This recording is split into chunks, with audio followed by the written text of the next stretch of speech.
It's another beautiful Sunday afternoon. This is Rubbin Minds. Welcome. My name is Ebuka Obiuchendu. Thanks a lot for joining us.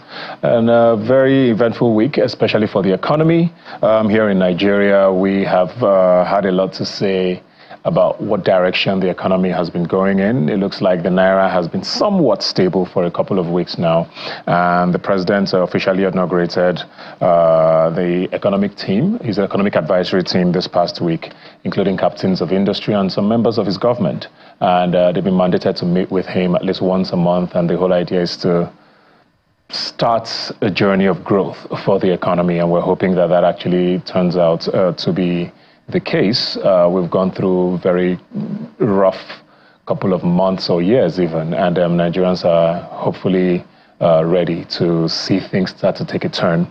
But we've also been keeping our eyes on Kenya and a lot that's happened there with regards to the protests and the citizens of Kenya holding their government, especially the president, responsible for actions and policy that they have come up with. And we've seen Mr. President William Ruto of Kenya make certain reversals, and it has sparked a lot of conversations as to the power of the citizenry. We're going to be starting our conversation today talking about, what sort of inspiration you draw, especially as Nigerians, from the incident in Kenya. We're joined now from our Abuja studios by Opeyemi. Okay, thanks a lot for joining us today. Opeyemi, I want to start off very quickly because I think the conundrum a lot of people find themselves in, especially Nigerians, is how do you get inspired by an incident like this? Yes, we've had EndSARS. We all know how it ended, but it was not necessarily on this scale. We've seen the death toll at least confirmed to be at least about 40 people killed. We've seen the president actually come out and reverse the policies and even take further measures, to cut costs in government. But there's also the flip side as to whether these sorts of protests can be contained in the Nigerian context. How do you get inspired by something like this without it looking like you're calling for anarchy in a place like this? Ebuka, thank you for having me. It's always a pleasure to share a platform with you. What is happening in Kenya right now is, I think, is a note of warning to other leaders in Africa. A continent that has 60%, population of young people under the age of 18 or 18 as average age.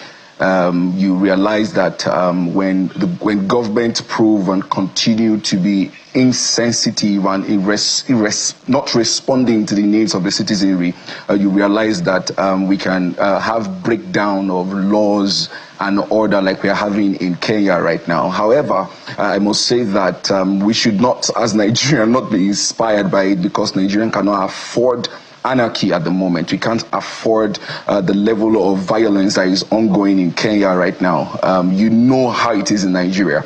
And the truth of the matter is that it has not always been about the protest, because every citizen has the constitutional right to protest.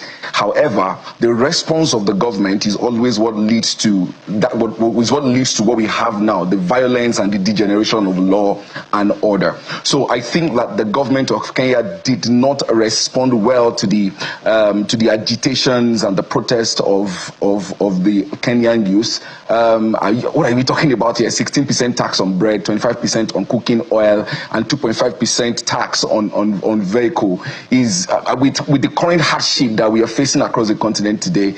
Nobody would keep quiet on that. So they had the right to actually protest, but I think that the government responded very poorly. I see that they are trying to retrace their steps, but how it's going to solve the problem that has already been created is what we don't know. Now they are calling for the resignation of the president. They've lost faith in their president, and I hope that does not happen in Nigeria. But I hope that Nigerians, I can say that the reason why most Nigerian youth will not go this route is that if you actually look through the Nigerian population or the Nigerian populace, you realize and find a group of people that love their country. You see what happened during the EndSARS. It wasn't because the youth protested against police brutality. It was the response of the government that actually led to what what happened on October 20, 2020 in Nigeria. So I see that, I hope that the youth are not just inspired to go the same route. I hope that it is inspiring our leaders to do right by the citizens across the continent, not just Nigeria alone. We see what is happening in other, West African states. And we can't afford to continue to have that, on the continent. It's not good for the development that we are envisaging for the continent, and that will be determined by, the level of leadership that, or the quality of leadership that our leaders decide to serve to us as young people. Ebuka. Yeah, I hear you, and I think the other conversation will be around, which is something I've talked about a lot on this show, is how do you hold government accountable then?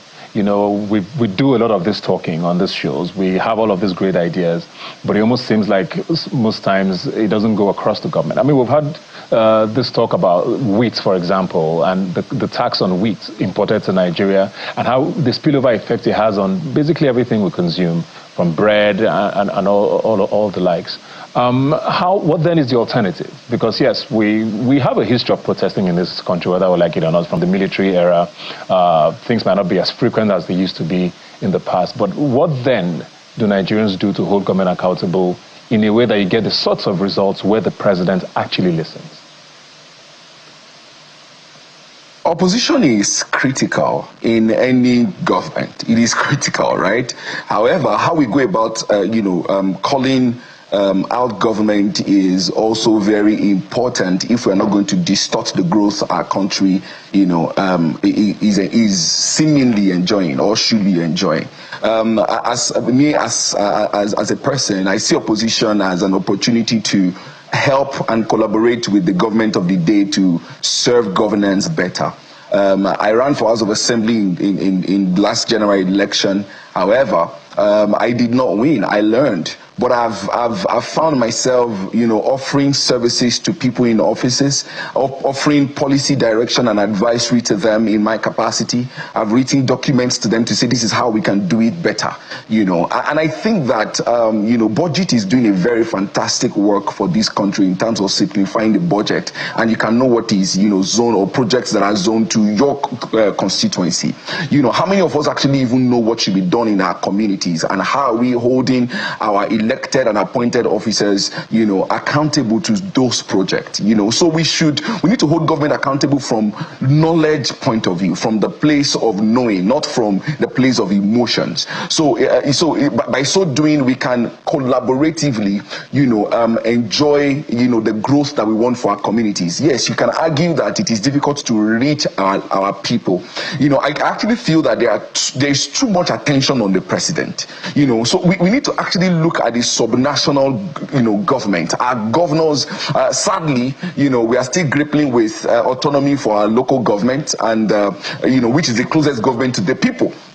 However, in the absence of an effective and autonomous local government, can we begin to look at our members of House of Assembly, House of Reps, the Council of the Local Government Chairman, and the governors, before we even look at what is happening at the federal level? If we begin to, know what is our right, our civic right as citizens, and we reach out to these people, I think that those are better ways to actually hold government accountable. And much more importantly, this is what I actually think, much more importantly, the best way to hold government accountable is actually to be a part of the government. I see the effort of the government to include young people in decision making in terms of, by the time you look at the cabinet, both at the national and the subnational level, you see improvement in youth inclusion in decision making. The question is, these youth that are being included in one office or power, in one offices or the other, what contributions are they making to actually change, the narrative? During the Not Too Young to Run campaign by Yaga Africa, after we got what we wanted, one of the things I began to advocate for is, are we equipped to run? Do we have the competencies? Do we have the character? And do we have the capacity, as we are being taught, in a school, that I belong, the SPPG, that's the School of Politics, Policy and Governance? Do we have everything it takes? Do we have, the capacity, competence and character to actually make a difference or do it better than the current crops of leaders are doing? So I believe that one of the best ways to actually, hold government accountable is to be part of the government, and the best way is by casting our ballot, and whether we like it or not, warming up to 2027, the citizenry is better aware. We see what happened at the last general election, and I believe that, the APC-led administration will hold that, very dearly in the way they discharge their duties and, promises to the people of Nigeria. I believe that 2027 is going to be different, and I hope that we can express our feelings by invading the policy-making rooms of Nigeria, by getting young people. I mean, we have the largest young population on the continent. So who says that we cannot actually get credible, competent people into power by voting them, and by so doing it is easier for us to hold them accountable. And I'm also, an advocate for, I think we need to actually advocate for referendum in the Nigerian constitution, because those are easy ways that we can, communicate our concerns or help in policy formulation without breakdown of order and rules. And of course, that's how we can actually avoid anarchy. But of course, like as I said, we need to hold government accountable from the point of knowledge, not from the point of emotion. I understand how we feel, but do we even know what is in the constitution? Do we know what is in the budget? Do you know your civic right? These are, I think, we can actually hold government accountable, and our so-called social media influencers need to do better in terms of using their platform for civic engagement, for young people to be involved and be carried along, at every level possible in governance. All right, we have another guest joining us virtually, Achike Chude, who's a public affairs analyst, and I want to go to him very quickly. Mr. Chude, like I did say earlier, we do have a strong history of protest in this country, and it does seem sometimes, even if I was a lot younger at the time, that we saw protests more frequently under the military than we are seeing now.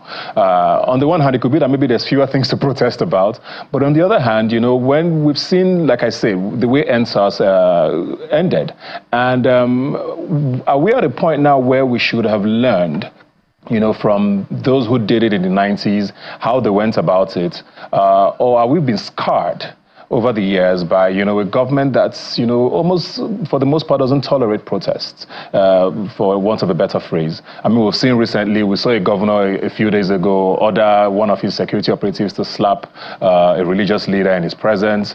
We've seen ministers tell permanent secretaries to bow in front of the president. It's almost like, power has been taken away from people to even speak up and hold government accountable. Is that where we are now?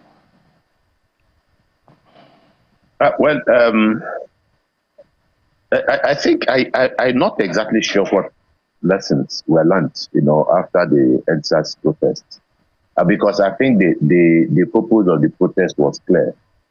The demands of the protesters were clear, and there was general agreement really that things were not working well for the country. And there was also general agreement that the basis for the protest was, motivated by a sense of patriotism. We wanted things, or the younger people wanted things to change, and they did not want things to remain the same, with the obvious consequences, of the economic morass that has been brought about by negligent and irresponsible political leadership in the country, and so it was obviously born out of a sense of patriotism and the desire for our country to be better than it is. Than she is. And of course, we saw how people responded generally. And then we also saw the response of the government. There was also the usual high-handedness by security forces, and then an attempt to also penetrate the EndSARS movement by various government forces to change the narrative. Because, I mean, there was a general consensus, even here and internationally, that it was something that was, done with a lot of maturity, and even the protesters were being praised for the way they went about it. But the thing about such protests is that if they are not addressed quickly and easily, before you know it, it begins, the dynamics and the narrative and then the motivation and all that begin to change. And you will know that at the initial stage, it started off as a protest against police brutality, and the brutality by other security forces, especially the police. But sooner or later, it will fail into something else, into politics. Because you see, there are questions you have to ask that are not just social, but that are political. And it's like the famous French bishop A Brazilian bishop said that if he says that the people have no bread, they call him a saint. But when he says, why do the people, they ask, why do the people not have bread? They call him a communist and a troublemaker. So the people, it started off as a protest against the police, then they indoctrinated into other issues. Because when you ask the question, why are the police, for instance, not being paid well? When you ask the question, why are we where we are in a country that is supposedly blessed with all manners of riches, both natural and then the blessings from a teeming population, then these are political questions, and the answers are found at the realm of politics. And that was why, before you know it, the questions and the motivation for the protest began to change, and it became political. They wanted to engage, they wanted the country to be better, and so on. These are political issues. And it is the same thing with the Kenyan protest. It started off, yes, as a protest against hardship, a protest against difficulties, lack of jobs and all that. A protest essentially against, the increase in taxes and all that, and all that. And then before you know it again, it was inevitable that they would begin to ask political questions. It came down to the issue also of why is it that government officials, in spite of our hardship, are living lives of luxury, impervious to the kind of poverty that we have in our land. And these issues also came up during the EndSARS protest. People were asking questions. Now, what has been learned? Governments all over the country, state and federal, set up all manners of committees, to come up with, fact finding, first of all, about what happened, and then to recommend ways forward. And we have seen the response, really. Ultimately, at the end of the day, politicians have continued to live large. They have continued to earn tremendous, allowances. They have continued to purchase jeeps and all that. Even when there's a general argument that we cannot afford, our economy cannot sustain this, kind of lifestyle, it has continued unabatedly. And then you now have, the workers, demanding for an increase in their minimum wage, and then the argument is that the country cannot, our economy cannot sustain it. But it can sustain the lifestyle of the political class and the elites, but it cannot sustain that of the ordinary people when it comes to the minimum wage and the rest. So this is the issue. So it becomes very difficult to say that actually lessons have been learned. They are good guys. When you talk about the political spectrum in this country, I think there are politicians that also understand how far this country has fallen, that also understand the potentials for greatness of Nigeria. Because the reality is that people have argued across the continent, that Nigeria is holding Africa back because of the great potentialities that this country has. If we can get it right with political leadership, I think the rest of Africa will follow the continent. But nobody is going to wait for Nigeria to step up. Others are doing their bit. That if Nigeria is not ready to live up to our responsibility, let them do what they can do. So I'm not exactly sure that our political elites have learned any serious lessons. And we must be careful, because you see, if somebody, I think, said something about, about a situation of total or complete or permanent passivity on behalf of the people, being contrary to the laws of nature, that sooner or later there will be a form of resistance. And so the EndSARS happening at that particular point in time continues to provide, a source of example for the politicians to realize that there is always a calm before the storm. And so they should not take it for granted that victory, a victory has been sustained against those people who were agitating for a change in the country. That change has not happened, and it appears that all is calm on the Western Front. That calmness is what we should be wary of. We must avoid any, situation that will throw this country into, anarchy. And so good governance ultimately is key to getting, to avoiding any situation of anarchy. Lastly, let me just say this. We have seen what is happening in other parts of the continent, where it pushes illegally and illegitimately overthrow governments. The question you ask, even in spite of the anger, for instance, that the military boys will still dare at this particular point in time in the 21st century to believe that they have the solution to the problems of their country, which in most cases, it doesn't ever happen. But the question that has to be asked is, why do they do this? Simple, bad governance. And the only antidote to bad governance and preventing these people permanently from making any incursion into the political terrain is to ensure good governance, and as an antidote to bad governance. Okay, so I like that you brought up, government spending there, because I mean, we've had this conversation since this president came into power, how much was spent on cars for members of the National Assembly, how much was spent on the vice president's residence. Now there's this whole debate about the presidential air fleets, needing to change. And we saw the Kenyan president, as a result of the protests, he cut budget for the First Lady's office, dissolved about 47 state agencies. So many things were done. And we even saw him, I think a couple of days ago, host a space on Twitter, called X now, with citizens, where there were questions directly to him. Some even called him a liar to his face on this space. Are we here in Nigeria at a point now where for almost a decade now, we've hardly seen a presidential media chat, sort of happen, where Nigerians even sort of interface directly with governments? Now, I guess my question is, with the Kenyan situation, we saw the presidential candidates of the Labour Party saying that, credit has to go to, or politicians need to learn from President Ruto, the fact that he listened to his people. Is this the Nigerian situation now? We always say Nigerians are very, resilient. I hate that word really a lot.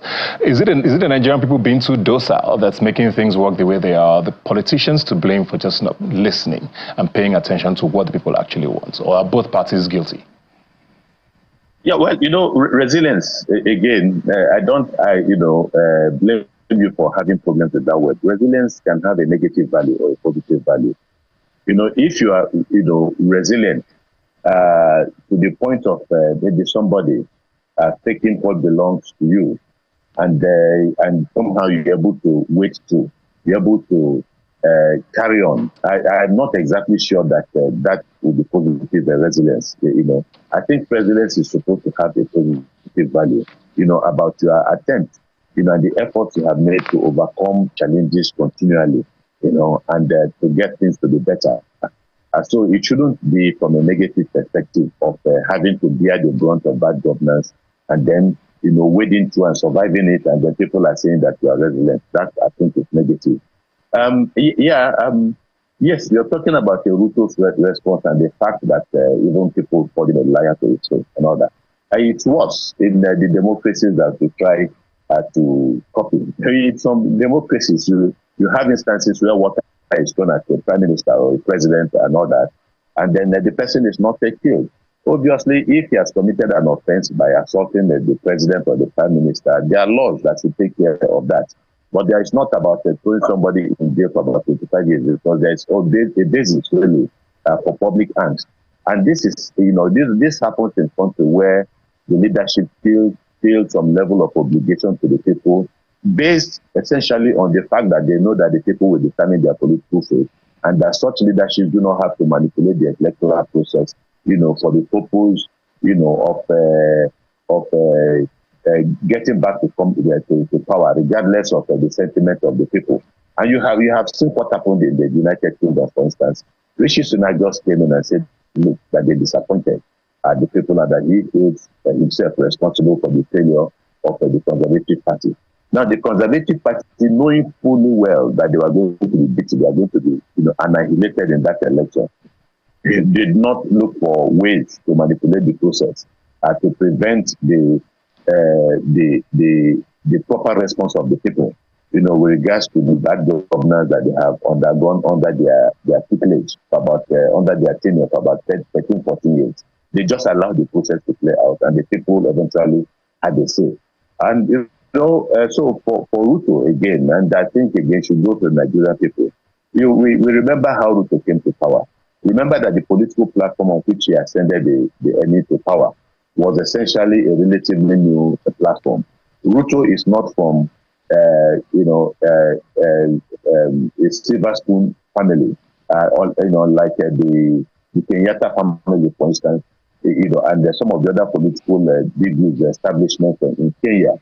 So that was why he rode on the back of the popular support of the people, especially the young ones. And the young ones feel duty bound to also call it to order, because there's a general belief that they were the ones that are put into power, that are put in power.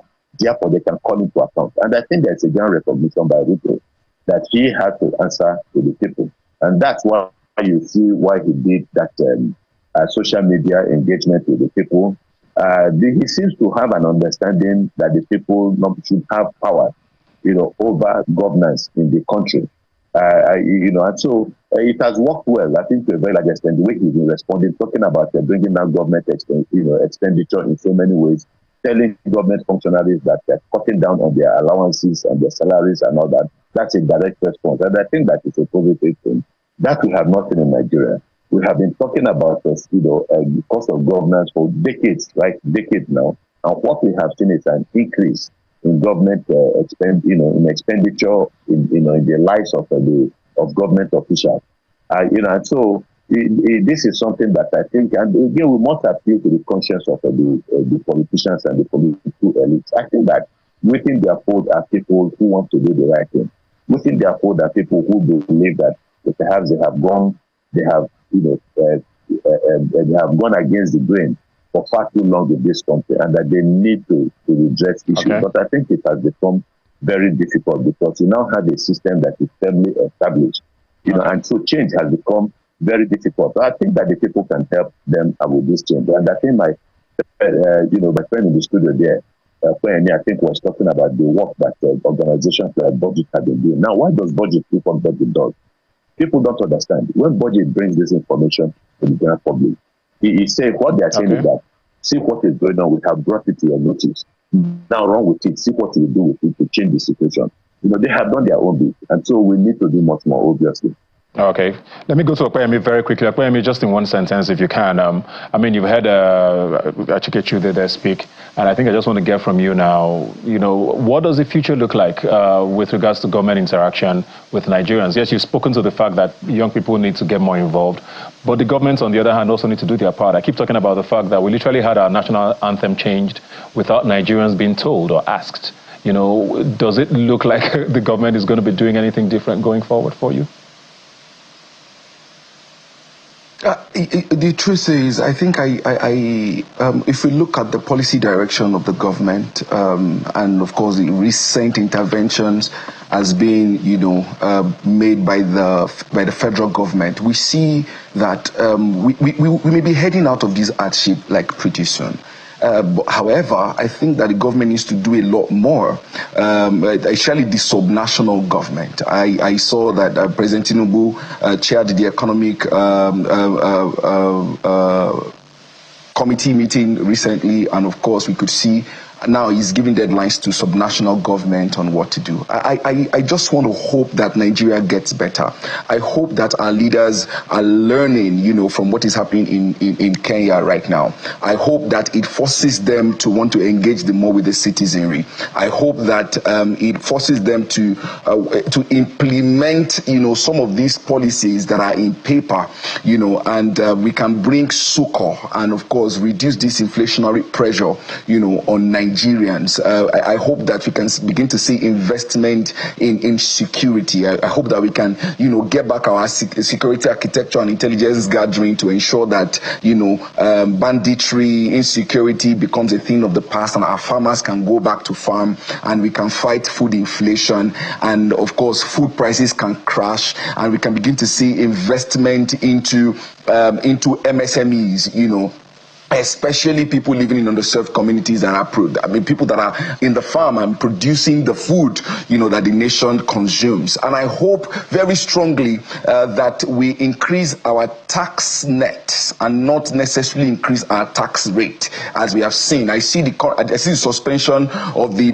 levy that the CBN brought in recently. That is being responsive to the people. What we need to do, I think, very recently, I think sometimes last week, I saw Smedan, brought out the informal sector report. I hope that we can pick that, and in collaboration with Federal Ministry of FMITI, Industry, Trade and Investment, and PEBEC and other relevant ministries, and agencies, we can begin to see how to capture our informal sector, formalize them and bring them into tax net, digitize our tax processes. Instead of increasing the rate, can we actually widen the net?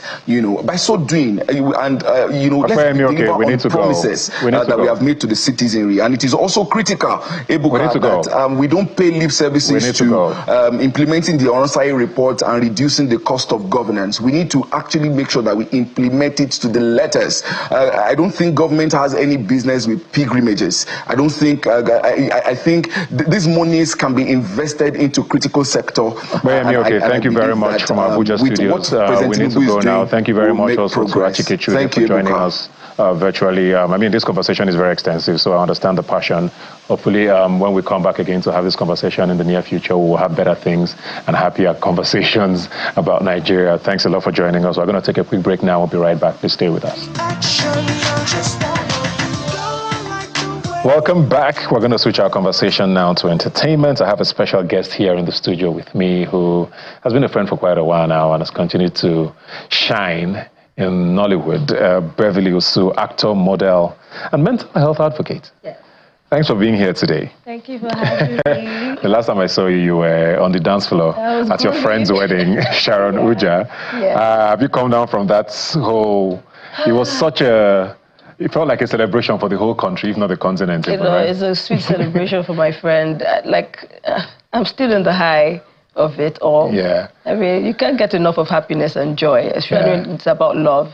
So I'm all for that. There was a video that went viral with both of you where you were crying and you were sort of sharing how you felt about each other. Yes. And, I saw conversations around, friends need to give their friends flowers while they're still here and while you can. Yes. It felt very vulnerable. Why did you think that was important in that moment? You don't really plan vulnerable moments, but Sharon and I, the industry, everybody forms hard guy. Nobody wants to be vulnerable. And I met Sharon and I just found a sister in her. Apart from us filming Oloture, Sharon is a 360 friend. If it's God, we discuss God, everything. And, she has been, so far the best person I've shared the screen with. So why not? Why not? She's a sweetheart. Do you find that it's hard to make friends in your industry? I'm a friendly genuine person. Friends. I'm a friendly person, right? But you don't know what the other person is on about. So you take your time, Yeah. And you don't want to make mistakes, or you don't want to step on somebody's toes, or you don't want to say something and the person takes it the wrong way. So all of us are very careful. Yeah, because I asked that because, there's also the sense that, a lot of you are around the same age, you're all trying to get the same roles. Yeah. So competition sometimes affects the friendship, or am I wrong? I honestly feel like there's no competition in creativity. That's how I've been. I don't, because art is perceived differently. So I don't think the way I showcase my art is the same way you're going to showcase your art. To the people that do the competition, kudos to them. I'm not that person. So when I find my tribe, I appreciate my tribe. That's where I stand. Yeah. How's Sharon doing, though? Because there was a lot going on around the wedding. I kept just saying, I hope she's okay.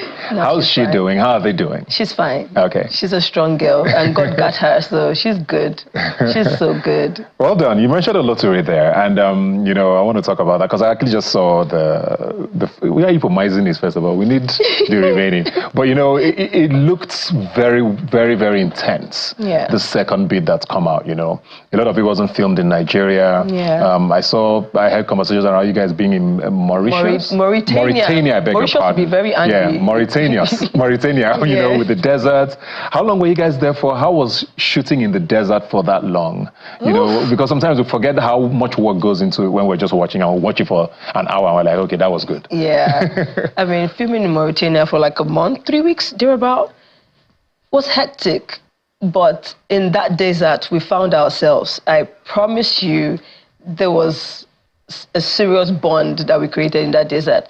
Today we wake up, the sandstorm. Next tomorrow we wake up, the weather is so hot. The day after is so cold. So we had to manage it, and we only had ourselves to deal with, filming and trying to immerse ourselves in the roles. It was so intense. There's sometimes Sharon and I would start crying. And it's not about what's going on. We're just crying because we're tired. And then the director says, stop crying, it's done. And we keep crying. You know, it's an emotional roller coaster. And that's what acting is about, you know. How do you enjoy the process in times like that? Because I see some movies and you can tell it was very hard to do. Yeah. Do you still enjoy it while going through that? Because I know it's just for now. I'm trying to create this, and I know that nothing good comes easy. And I was born to do this. I'm here for a lifetime, so I cannot be angry about just this particular moment when I have like how many more years to create greater things, you know? Yeah. So far, so good. We can nag for the moment, but you know, this is your job. Yeah. This is what pays you, and this is what you love. Even without the pay, will you be here? Yes, I will be here. So, yeah. There's a constant conversation, you know, that goes on now on social media, or sorry, even more like in your industry, much more than even social media. Why about, you know, this industry? About, no, not, I'm talking now generally. Okay. You know, about, you know, this new school actors. Okay. Like they call you guys. There's some people call it Instagram actors. Some people just go to reality shows and decide to become actors, but they don't really have, you know, substance.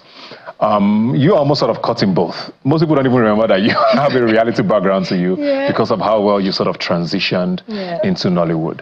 How do you navigate that? You know, because I meet a lot of people who have been on reality shows who say, you know, it's very hard for people to take us seriously because we were on this show. They think we had it easy. Is it fair to say you had it easy going into the industry? And how do you sort of navigate that, you know, being taken seriously as an actor? First off, Ebuka, you and I know I didn't have it easy at all. I just wanted to hear it from you. You and I know I didn't have, if anybody had it easy, Beverly, also didn't. Like, I faced the humiliation, the betrayal, you know, but I just dusted those things off because those people were not my target. Like, I have a very strong family bond. My mom supports me, my brothers support me. And maybe it's the Igbo background, though, but I know they see anybody. I only look at myself and what I'm about to do, you know. And I have a goal. I know this is what I'm going to do. So no matter how long it takes, so far I'm getting there. I'm never in a hurry. You know, direction is better than speed. During my teenage years, I did great with those years. I was a video vixen. I was top, you know, and I transitioned. And it's only okay. It's never going to be easy, but it's okay. I'm doing it, right? So I never had it easy, still not having it easy.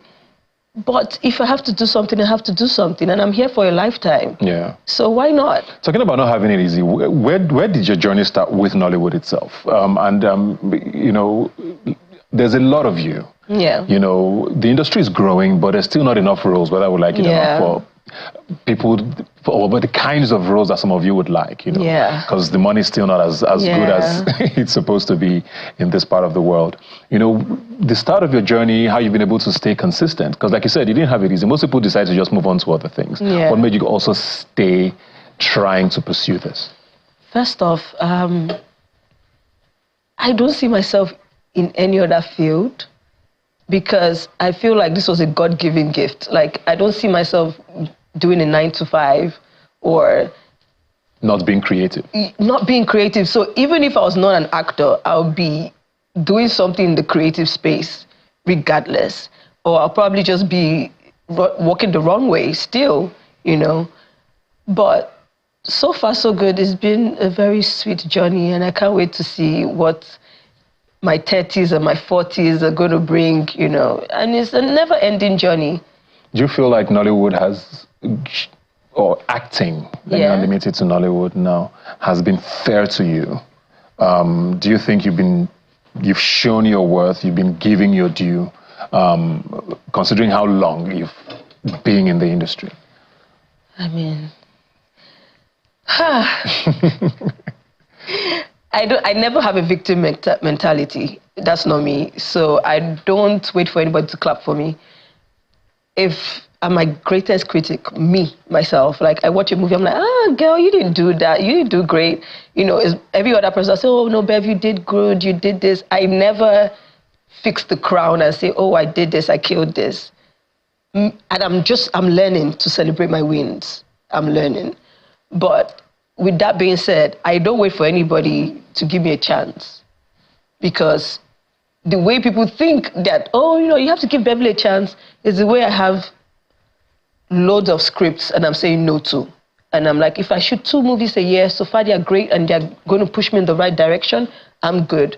I will always say this, I'm not thirsty, I'm just hungry. I will not drink from every cup. I will wait for my time to eat right. And so far, that's what has kept me, I'm not waiting for anybody to clap for me. If I do a great work, my family is there to say, you did good. If I do something dumb, my mom is there to say, I don't like that way you do. It's not nice. So I don't hear the noise from outside. If I ever did, I probably could have hidden myself after Big Brother Africa. But I don't listen to the outside people. You're not paying my bills. And I'm not going to cry to you when I'm depressed. So it's cool. What sort of roles do you see yourself in, when you are acting, or when I don't know if you are looking to produce sort of big pictures as well on your own. What sort of roles do you see yourself doing? Because I know there are people who will say, well, I've been typecast so much in this, and I'd like to move, to this part and do this and surprise people. Is there something you've not done that you'd like to do? An action, very intense action, jumping the gates, jumping off planes. Like, put me to the challenge, I love it. I want to do those things, because on a normal day, I will not just wake up in my house and say, oh, let me jump off a plane. I need a reason to do that, And I know it's coming. I'm patient. I know that at the right time, it's going to come. So for now, we keep doing what we have to do. I'm tired of the girlfriend roles. I'm done. I know I'm a pretty girl. I know, but I'm done. You're ready to be a villain. Yeah, I want to do things that have depth, things that will test my emotion, things that will impact the society. I mean, I'm not saying that the girlfriend roles don't impact the society and stuff, but, comedy and fun is by default. But I need something that test the depth of me. Yeah. Something I know that keeps coming up with Nollywood is the funding conversation, which I mentioned earlier about, the fact that the money is still not as it should be, whether it's with paid actors or budgets for productions and all of that. And we've now seen this sort of YouTube craze that has started now. Everybody has a YouTube channel. Everybody's shooting movies and series and just throwing it on YouTube, because YouTube is going to get you some funds. Views and funds. What do you think about that? Because there's both arguments on both sides. On the one hand, it's like, okay, is the industry now just sort of, it almost feels like it's a free-to-air thing. Oh, you just shoot your movies and you just throw it there. What does it say about the quality of work that people are putting out? And on the other hand, there's also, they're making their dollars, right? They're getting paid directly. There's no middleman. You know that when you put your work out there, as long as people watch, you're going to make your money. Do you think it's a healthy option now that people are exploring, and what does it do for Nollywood in the long run? I will say this, to each his own first, and I understand, creativity has no bounds. If you want to go on YouTube and share your own creativity, it's beautiful, And, the Nigerian economy, it's not helping. It's not helping, but everybody must strive. Everybody must do something. In the creative space, we've not found a regulation. There's no boss, there's no middleman. So everybody do what you have to do. And so far, so good. If YouTube is paying, why not if not? Do you want to wait for somebody to give you a role before you make your money? People that shoot for Netflix, we know how much we get. People that shoot for YouTube, we know how much. Maybe my salary is the whole funding for a YouTube movie. It's okay, but I'm not against creativity, because there's also some really dope YouTube movies that I've seen. So why not if not? Do you think it shows progress or a decline? There are different sectors to everything, Or is it the future? Because streaming is the future, right? Yeah, streaming is the future. Would you categorize YouTube as streaming then? And if you do, then does that mean, they're embracing the future ahead of time? YouTube, for everything you're selling, there's always a buyer. Like, for everything you're selling, there's always a buyer. YouTube, people flood YouTube. our parents, it's just the same way like our parents are on Facebook. Like you tell somebody, oh, I saw this on Instagram. I say, no, the real gist is on Facebook, you know. So for everything you're selling, there's somebody there to buy. And it can never be oversaturated because it's content. That's my own belief. Like, I will watch a Netflix movie and I'll still go on YouTube and watch a movie there and probably go on Facebook and watch like a 1-minute skit. It's creativity and you can never run dry of it. So nobody's going to lose. Netflix is not going to lose. YouTube is not going to lose. Whichever other streaming platform is not going to lose. So why not? Fair enough. Yeah. Speaking personally now, was there a point you noticed your career, you know, while you were trying to, you know, get into this industry and make your mark? Yeah. What was the point you noticed when things were like, okay, now they see me? Was it a movie? Was it a moment where it happened? Or do you think you've not gotten there yet? Do you think people still have seen you? I mean, I'm thinking about it. I'm my greatest critic. I've never given myself a tap on the back. So I don't know when it's like, oh, you've seen me or you've not seen me. You know who I am. I'm a lucky go happy person, you know. But so far, so good. To me, myself and I, personally, I don't think I have, not to say I'm not proud of myself, but I don't think I've gotten to where my mind wants me to get to say, yes, just that's me. And I'm my greatest critic and I'm hard on myself, but that's me. So I don't know. I don't know. What does that point look like? That point where you feel like, I mean, it doesn't have to be a thing, but is there, what is the situation? Maybe I suffer from imposter syndrome. Maybe I suffer from that, but I don't know. I really don't know, but I feel like when I'm in the moment, I will really know. But I know for a fact, I take every role I get very seriously. I don't look at it as, oh, it's a small role, oh, this is a lead role, or if I'm in a movie, I say, anything I touch is a masterpiece. That's me to myself. I say, there's nothing that Beverly will put her hand in that would not be great because I put everything into consideration. You know, there's sometimes they give me the lead role and I look at it and I'm like, I'm not in the right mental space to deliver this. Why don't I take this role? Some directors and producers think that's psychopath. Like, everybody's fighting to be on a poster. Everybody's, why are you? But it's just me. Like, if I cannot deliver, why should I take it because I want to be seen? Already in Nigeria, we celebrate a lot of mediocre things. So I already know what to do to be seen, you know. But when it comes to my craft and art, I'd rather do the right thing and anything that sits right with my heart. That's me. You just said there now, you know, I know what I need to do to be seen. And there's the talk about, you know, if you are in entertainment, you know, drama helps the markets. You know, once in a while, just do something, let them talk about you on the blogs. Do you think that's necessary as an actor? And unfortunately, female or actresses get called out a lot for that, you know. Every day you're on this blog, arguing or fighting or whatever. Do you think that's a necessary evil that comes with, you know, being this celebrity in the industry? You know, I came into this industry at a very young age. 16, I was already on TV. I lived my life in front of people. I think people saw me grow. So the things that I just randomly did, that was my normal life, was controversial to the public, right? As I grew old, I'm like, oh, so this is bad. Oh, wow, sorry, I didn't know, guys. So a lot of people they said, oh, Beverly is controversial. But in natural sense, I'm not. So 4 or 5 years ago, I just made a decision like, okay, what is making people talk about me in this way? This is not who I am. It's not like I really care. I don't care. But I really don't want people in my business every other day, right? It's tiring because I have to explain to my mother, explain to my brothers, explain to my uncle, explain to my auntie. Literally, I'm just like, no, this is tiring. How many years am I going to keep explaining? So I took a step back. I went through myself and said, okay, if going out to this so and so place will make people talk about me, let me reduce it. If hanging out with this set of people will make people talk about me, let me reduce it. It's just for myself, right?